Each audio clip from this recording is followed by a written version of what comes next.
जो खेती बाड़ी का रखता ख्याल, वही कहलाता सफल किसान।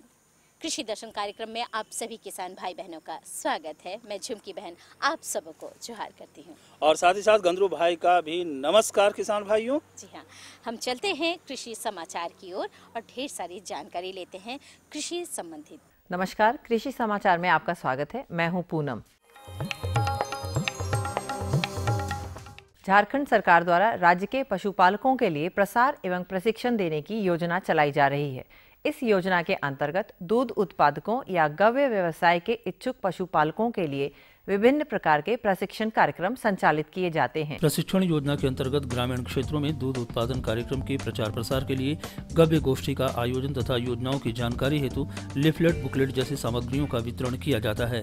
साथ ही साथ दूध उत्पादकों या गव्य व्यवसाय के इच्छुक पशुपालकों को दिए जाने वाले प्रशिक्षण कुछ इस प्रकार हैं।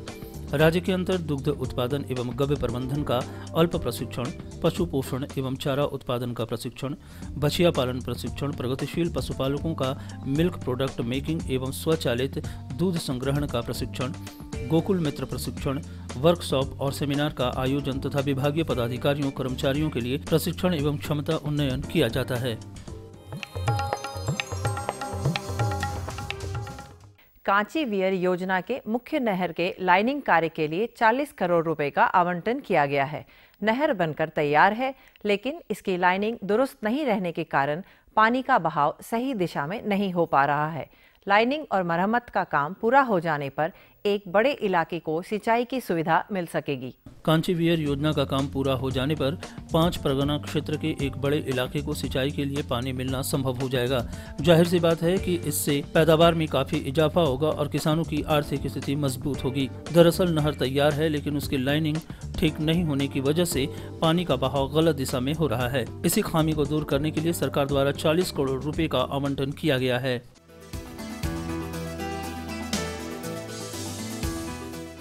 सोयाबीन के फसल में हरदा नामक बीमारी लगती है। इसके प्रकोप से फसल की पत्तियों पर भूरे रंग के धब्बे दिखाई देने लगते हैं, जो शीघ्र ही पत्तियों पर फैल जाते हैं। हरदा बीमारी के रोकथाम के लिए इंडोफिल M45 के 1.5% घोल का छिड़काव करें। सोयाबीन में लगने वाले हरदा नामक बीमारी किट्ट रोग के नाम से भी जानी जाती है। इस रोग के प्रकोप से सोयाबीन की पत्तियां झुलसी हुई दिखाई देती हैं। पत्तों पर बने भूरे धब्बों पौधों की हरियाली को क्षीण कर देते हैं। इससे पौधों का विकास रुक जाता है। सोयाबीन फसल को हरदा रोग से बचाने के लिए इंडोफिल M45 का 1.5% मात्रा में घोल तैयार कर लें और फसल पर छिड़काव करें।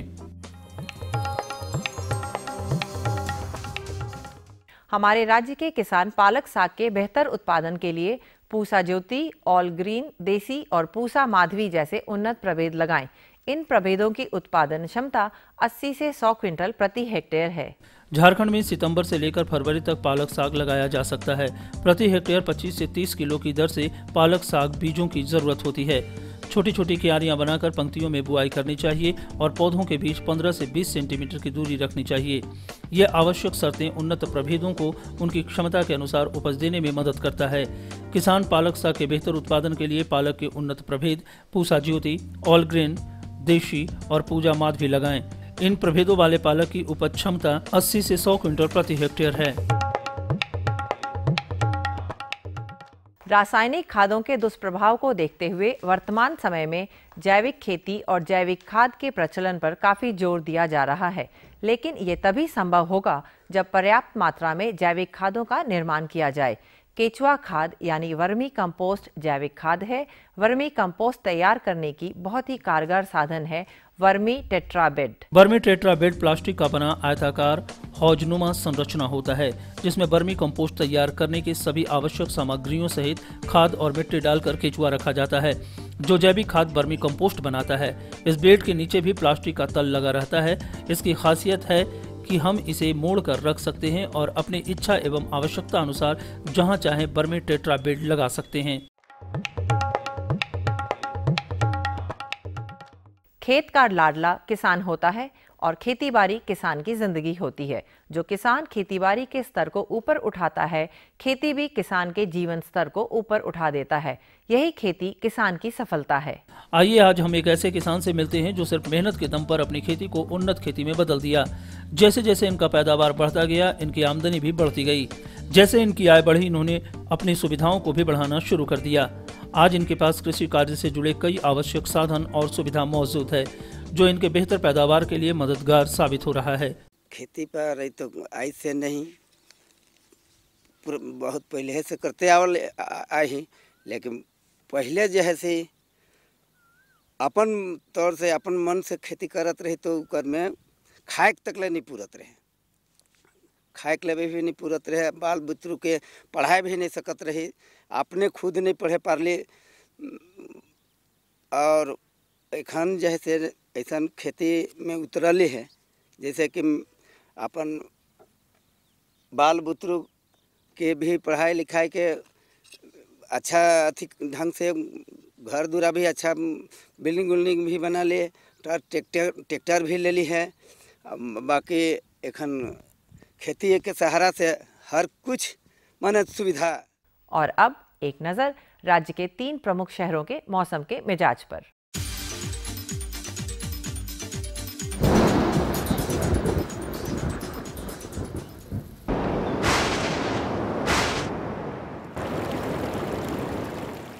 आज राज्य के 3 प्रमुख नगरों के न्यूनतम और अधिकतम तापमान इस प्रकार हैं। रांची का न्यूनतम तापमान 12 डिग्री सेल्सियस और अधिकतम 23 डिग्री सेल्सियस।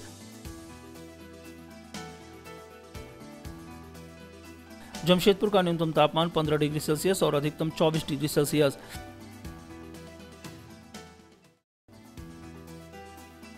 मेदिनीनगर का न्यूनतम तापमान 13 डिग्री सेल्सियस और अधिकतम तापमान 23 डिग्री सेल्सियस। और अब मंडी भाव में आइए नजर डालते हैं अनाजों के भाव पर।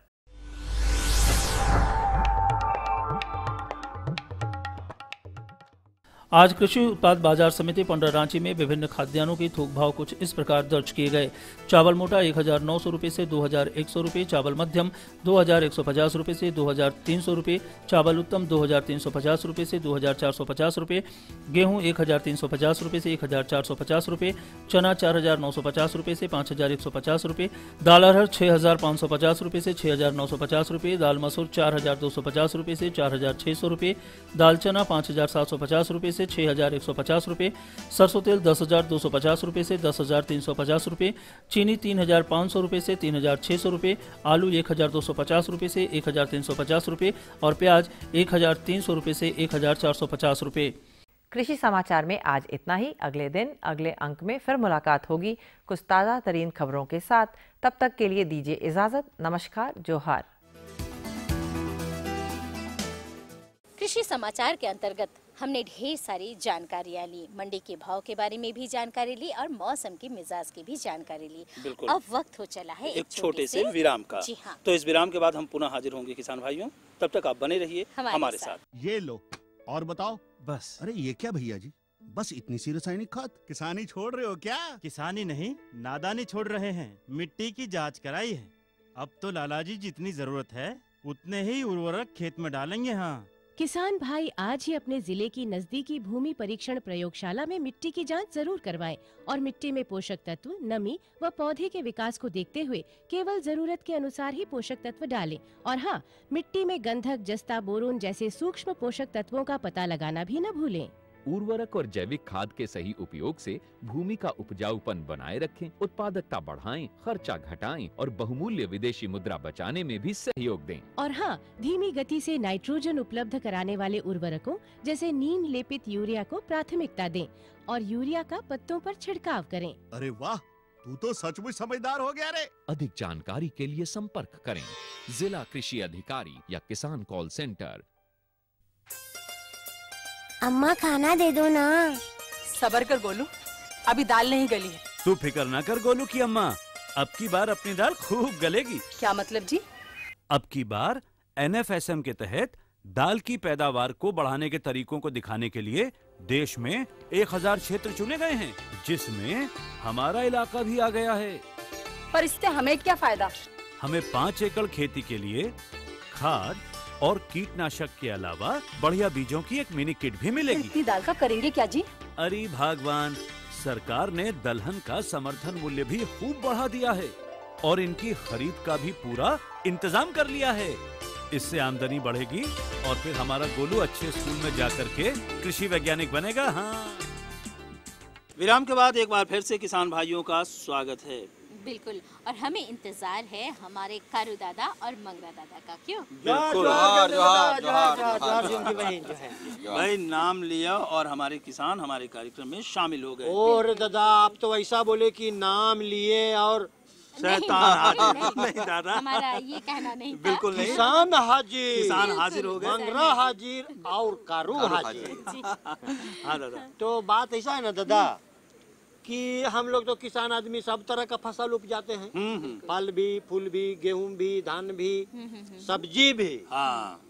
तो सब्जी तो उपजाएं, बहुत बढ़िया बात, लेकिन जब सब्जी का कटाई हो जाता है, तोड़ाई हो जाता है, उसके बाद उसका क्या हिसाब किताब किया जाए, माने कैसे रखा जाए, का रख रखाव किया जाए, कैसा प्रबंधन किया जाए कि हम उसको बहुत बेहतर तरीका से रख सके दादा?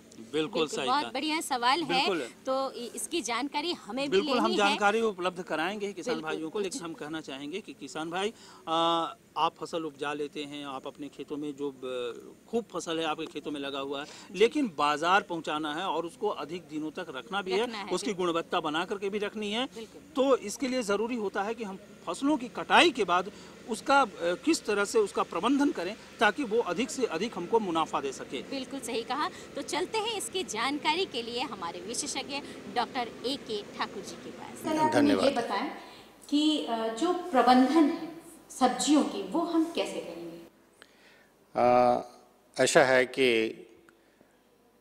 झारखंड और जो हमारा पूर्वी भारत का जो क्षेत्र है जिसमें 5-6 प्रदेश आता है, ये सब्जियों के लिए काफ़ी जाना जाता है। यहाँ का क्लाइमेट, यहाँ का वातावरण इस तरह का है कि हम बहुत सब्जी, तरह तरह का सब्जी उगाते हैं।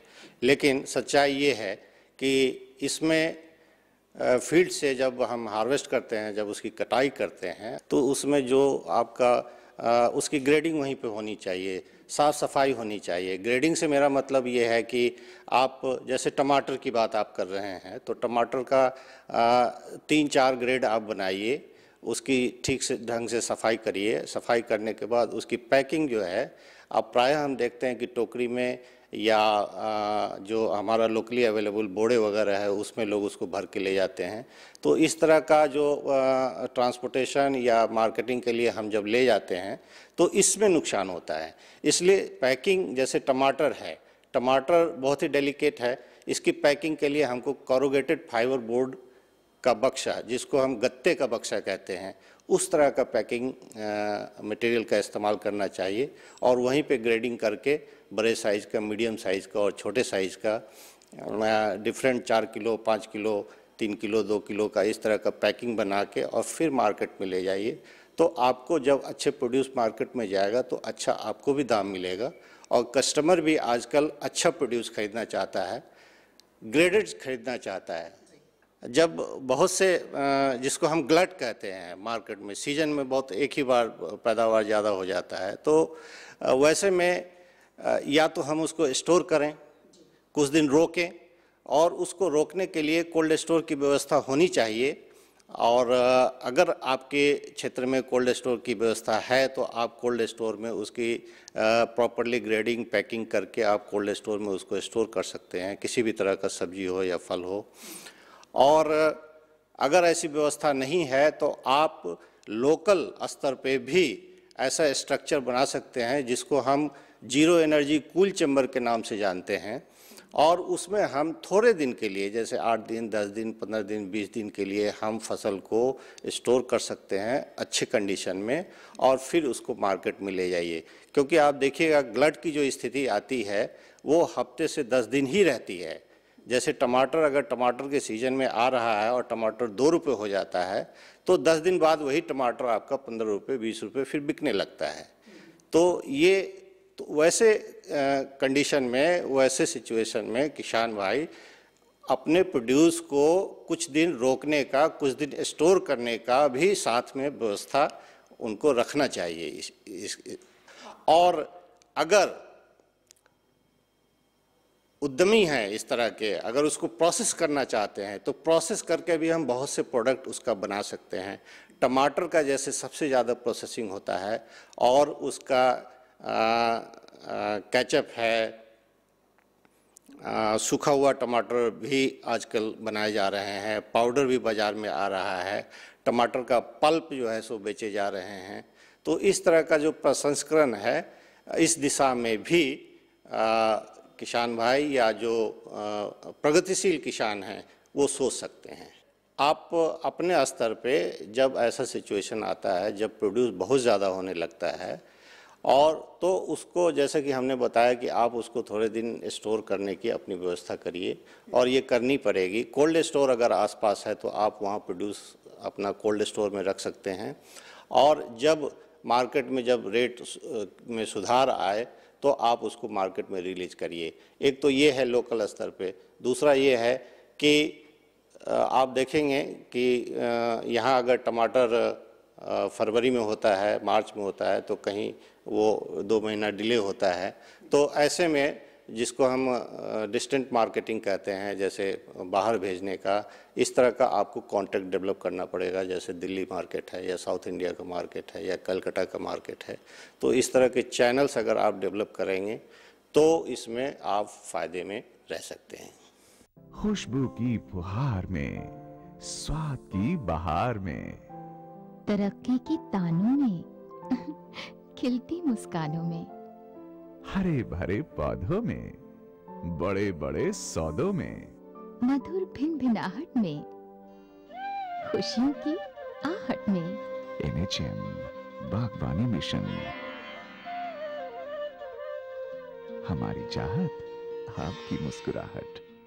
बहुत बढ़िया जानकारी थी, है ना? बिल्कुल, काफी अच्छी जानकारी थी। दादा, लेकिन जो बताए ना अभी हमारे विशेषज्ञ, तो थोड़ा ऐसा हम नहीं करने सकते थे, इसीलिए दिक्कत हमको हो जाता था। बिल्कुल, आपके साथ साथ हमारे बहुत सारे किसान भाई हैं जिनको ये जानकारी नहीं थी, तो अब जानकारी हो गई है और हम उम्मीद करते हैं कि किसान भाई इसका लाभ जरूर उठाएंगे। क्यों कारू दादा? एकदम। देखिए, अब सब्जी की जब बात चली है तो सब्जी के बात में वो सूक्ष्म पोषक तत्व भी सुन के रखे हैं, तो कोई कहा कि उसका बड़ी महत्व होता है। तो अब सवाल ये है कि उसका क्या महत्व है, कैसे उसका महत्व को हम लोग जाने, तो बताएंगे तो बड़ा अच्छा रहता हमारे लिए। बिल्कुल बिल्कुल। देखिए, किसान भाई जो अधिकतर अपने खेतों में यूरिया यूज़ करते हैं, यूरिया का प्रयोग करते हैं, पोटास का प्रयोग करते हैं और DAP वगैरह का प्रयोग करते हैं, लेकिन हम किसान भाइयों को बताना चाहेंगे कि किसान भाइयों इसके साथ साथ कुछ ऐसे तत्व हैं जिनको हम सूक्ष्म पोषक तत्व कहते हैं और इस जो फसलों की गुणवत्ता में वृद्धि करता है। और ये जो सूक्ष्म पोषक तत्व हैं, ये 16 सूक्ष्म पोषक तत्व हैं जिसमें 6 प्रमुख हैं। तो हम इस विषय पर जानकारी लेते हैं कि इसकी कमी की वजह से क्या क्या समस्या उत्पन्न हो सकती है और इसका क्या निदान है, इसके क्या लक्षण हैं, इन तमाम बातों की हम जानकारी लेंगे और इस विषय पर जानकारी उपलब्ध करा रहे हैं हमारे विशेषज्ञ डॉक्टर SK नायक जी। आइए जानकारी लेते हैं। सबसे पहले डॉक्टर साहब बताइए हमारे किसान भाइयों की कि यह सूक्ष्म पोषक तत्व क्या है? हाँ, ये पोषक तत्व हमारे 16 प्रकार के होते हैं, 16 होते हैं। तो उसमें हमारा करीब है 6 होते हैं हमारा सूक्ष्म पोषक तत्व होते हैं। Iron, manganese, copper, zinc, boron और मोलिब्डेनम। ये 6 पोषक तत्व जो हैं मतलब बहुत कम मात्रा में चाहिए पौधा को, और ये हम जो अप्लाई करते हैं उसमें मिट्टी में ज़्यादातर अप्लाई नहीं करते हैं, उसको हम स्प्रे या फोलियर एप्लीकेशन जैसे कि पत्ता के ऊपर हम डालते हैं तब ये पौधा को मिलता है। तो ये ज़्यादातर कम मात्रा में चाहिए, इसलिए हम उसको सूक्ष्म पोषक तत्व कहते हैं। तो सब्जियों में सूक्ष्म पोषक तत्व की कितनी कमी है, इसके लक्षण हमारे किसान भाइयों को कब पता चलता है? हाँ, ये ज़्यादातर किसान भाई इसमें पता नहीं चलता है, क्योंकि ये बहुत कम मात्रा में मतलब ठीक से अगर ध्यान करके देखेंगे तब जाके पता चलता है। क्योंकि ये पत्ता का ऊपर जो अंश है मतलब फूल हुआ, फल हुआ, और जो पत्ता का अपर लिप जो बोलते हैं, ऊपर का जो पत्ता होता है, उसमें ज़्यादातर इसका कमी दिखाई देता है। और ये पैदावार में कमी का मतलब जितना पैदावार होगा उतना ही आएगा, लेकिन इसका कम मात्रा में कम होने के कारण से इसका जो आकार होता है मतलब फल सब्जी जितना भी होता है उसका जो आकार है, कलर है, मतलब सही डेवलप नहीं करेगा। तो उसके चलते ज़्यादातर बाज़ार में सही मात्रा में पैसा नहीं मिलता है, तो उसका काफ़ी उसका दाम घट जाता है। तो सूक्ष्म पोषक तत्व तो अत्यंत ज़रूरी है। तो जब हमारे किसान भाई सब्जी लगा रहे हैं और सूक्ष्म पोषक तत्वों में सबसे ज़्यादा आयरन की एक विशेष होती है, तो अगर इसके कमी के लक्षण हमारे किसान भाई को कैसे नजर आए? हाँ, ये आयरन की कमी से अब जब देखेंगे अपर लीफ मतलब ऊपर का जो पत्ता होते हैं उसमें हरा, एक्चुअली जब नॉर्मल कंडीशन में वो क्या होगा, हरा टाइप का रहेगा, मतलब ग्रीन रहेगा। और जब ये उसका कमी आने से उसमें पत्ता में भेंस होते हैं, मतलब सिरा प्रसिरा होते हैं, वो क्या होता है वही मतलब ग्रीन रहेगा, मतलब हरा रहेगा, और बाकी जो होगा येलोइंग हो जाएगा, उसको छोड़ के बाकी येलोइंग हो जाएगा। उसका जो सिम्टम हम बोलते हैं उसको इंटरवेनल क्लोरोसिस बोलते हैं, मतलब जो भेंस जो है सिरा प्रसिरा उसमें हरा रहेगा और बाकी पीला हो जाता है। तो ये एक मुख्य उसका लक्षण होता है, और उसके चलते काफ़ी उसमें जो फूड, एक्चुअली जो पत्ता क्या होता है, जो पौधा का पत्ता होता है वो खाना बनाने का है, उसका किचन हाउस है। अगर किचन हाउस में अगर कुछ भी अगर विकृति होता है तो उसका फल के ऊपर जो जहाँ उसका फल होता है उसके ऊपर ही उसका डायरेक्ट इफेक्ट पड़ता है, तो उसके चलते काफ़ी उसका साइज जो है उसमें घट जाता है। तो ये आयरन का कमी के लिए हम एक बाज़ार में मिलता है, फर्टिलाइज़र मिलता है, खाद मिलता है, वो जो उसको बोलते हैं फेरस सल्फेट बोलते हैं। और ये फेरस सल्फेट जब आपका पत्ता में ऐसे दिखेगा, मतलब ऊपर का जो पत्ता दिखेगा, तब उसमें आयरन सल्फेट डाल सकते हैं, मतलब फेरस सल्फेट डाल सकते हैं। इसकी मात्रा आप जब करेंगे, स्प्रे करेंगे, तो उसमें करीब 1 ग्राम फेरस सल्फेट 1 लीटर पानी में घोलना पड़ेगा। उसके साथ और सौर्फ या टिप्पल डालना पड़ेगा। ये सौर्फ और टिप्पल क्यों डालते हैं?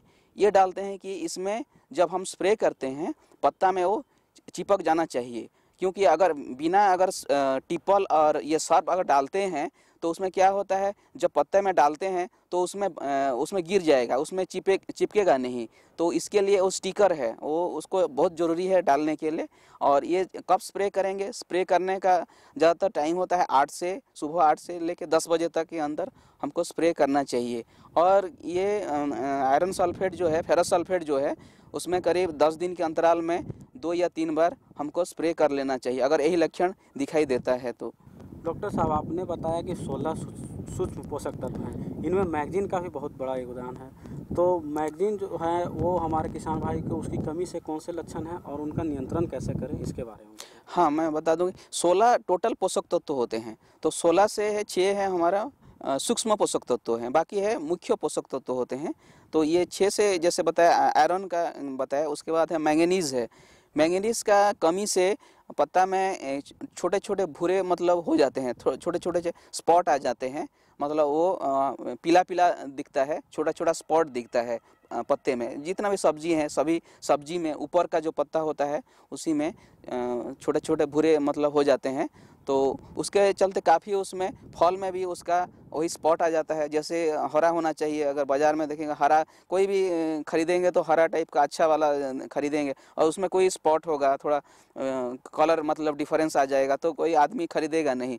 तो उसी को ध्यान में रखते हुए मैंगनीज की भी उसका प्रबंधन है। मैंगनीज के लिए हम क्या करते हैं, मैंगनीज सल्फेट ही डालते हैं, स्प्रे के द्वारा ही डालना पड़ेगा। तो मैंगनीज सल्फेट डालने के लिए 1 लीटर पानी में 1 ग्राम मैंगनीज सल्फेट, उसके साथ जैसे आपने सुना कि जैसे टिप्पल, वो भी डालना पड़ेगा, वो स्टिकर है, तो उसके साथ ही 1 ग्राम टिप्पल या 1 ग्राम जो भी हमारा सौर्फ है, मतलब चिपकने वाला होगा, उसके साथ उसमें मिला के घोल देना है। घोल बना के उसमें आपको डालना है। मैं ये बता रहा हूँ, 1 लीटर के लिए बता रहा हूँ। आप मतलब आपका जितना ज़मीन है, जितना चाहिए उतना आप स्प्रे सोल्यूशन बना सकते हैं। मतलब 1 ग्राम मैंगनीज सल्फेट के साथ 1 ग्राम टिप्पल मिला के घोल बना के 1 लीटर पानी में घोल बना के उसमें आपको स्प्रे करना है। स्प्रे करने का टाइम वही सुबह, और ज़्यादा धूप में आप स्प्रे नहीं करना चाहिए। तांबे की कमी से जब आप गोभी वर्गीय में जब देखते हैं तो उसमें पत्ता ऊपर की तरफ मुड़ जाता है, और जो पत्ता होते हैं उसमें थोड़ा मोटापन आ जाएगा। अब जब हाथ में जब ये करेंगे, स्पर्श करेंगे, उसमें थोड़ा मोटापन जैसा लगता है, मोटा मोटा हाथ में लगेगा। तो और भी बहुत सारा सब्जियों में क्या होता है, वो ज़्यादा उसका मेन सिम्टम होता है कि ऊपर की तरफ मुड़ जाता है, पत्ता ऊपर की तरफ रोल हो जाएगा। तो ये कपर की कमी होता है। और उसमें और एक ध्यान देना है, कीड़े के चलते भी मुड़ जाता है। पहले आपको देख लेना है उसका जो निचले तरफ पत्ता में कोई कीड़ा नहीं लगा है, तो अगर कीड़ा लगा है तो कीड़े के द्वारा भी ऐसे होता है। अगर कीड़ा या रोग या कुछ भी नहीं होगा तो ये कपर की कमी से ऐसे रोल हो जाता है, लीफ जो है पत्ता रोल हो जाता है। तो उसको प्रबंधन के लिए हम उसमें कपर सल्फेट डाल सकते हैं। कपर सल्फेट की मात्रा है 1 ग्राम कपर सल्फेट के साथ 1 ग्राम टिपल या सर्फ मिला के 1 लीटर पानी में घोल बना के उसको स्प्रे करना पड़ेगा। इन 6 मुख्य पोषक तत्वों में एक जिंक का भी नाम आता है डॉक्टर साहब, तो उसकी कमी के लक्षण क्या है और उनका नियंत्रण हमारे किसान भाई कैसे करें? हाँ, ये जिंक तो बहुत अत्यंत जरूरी है। जिंक आदमी के लिए भी चाहिए, पौधा के लिए भी चाहिए। जब छोटे छोटे बच्चे रहते हैं घर में, आप देखे होंगे जिंकोवीट भी डालते हैं। जिंक की काफ़ी कमी है। हमारा जो फल है, जो भी है, सब्जी है, धान है, सभी में हमारा जिंक की अत्यंत ज़रूरी है। ये अब जब उसका जो लक्षण होते हैं सब्जी में, उसमें क्या होता है, पत्ता पूरा जल जाता है। जब उसका मिडिल लिप होता है, ये ज़्यादातर क्या होता है, मध्यम जो पत्ता वगैरह होते हैं उसी में जलने का जैसा सिम्टम आता है, मतलब उसका ब्राउन होके इसमें थोड़ा जल जाएगा। और इसका लक्षण, इसका जो प्रबंधन है उसके लिए हम जिंक सल्फेट डाल सकते हैं। अदर हम क्या कर सकते हैं, जिंक सल्फेट को मिट्टी में भी डाल सकते हैं और इसका घोल बना के भी डाल सकते हैं। और ये जिंक सल्फेट अगर मिट्टी में डालते हैं तब जब ज़मीन तैयारी करते हैं, ज़मीन तैयारी करने के बाद मतलब उसी टाइम फाइनल जब लैंड प्रिपरेशन हो जाता है, जब आप नाइट्रोजन, फास्फोरस और पोटासियम डालते हैं, उसी के साथ अगर आप जिंक सल्फेट मिट्टी में डाल रहे हैं, 25 kg zinc sulphate per hectare डालते हैं, तो ये उसका सिम्टम नहीं दिखेगा। भाई काफ़ी अच्छी जानकारी थी और हम उम्मीद करते हैं कि इस जानकारी का लाभ हमारे किसान भाई जरूर उठाएंगे। बिल्कुल उठाएंगे। और अब हम लोग जो है मौसम का जानकारी लेने के लिए चलेंगे कहाँ? अच्छा, बिल्कुल बिल्कुल। तो चलिए किसान भाइयों, हम फटाफट आपको जानकारी दिलवा देते हैं IMD पुणे से प्राप्त मौसम। भारतीय मौसम विज्ञान मंडल पुणे के अनुसार आज राज्य के विभिन्न प्रमुख शहरों का अधिकतम और न्यूनतम तापमान इस प्रकार से दर्ज किया गया। रांची अधिकतम 24 डिग्री सेल्सियस, न्यूनतम 10 डिग्री सेल्सियस।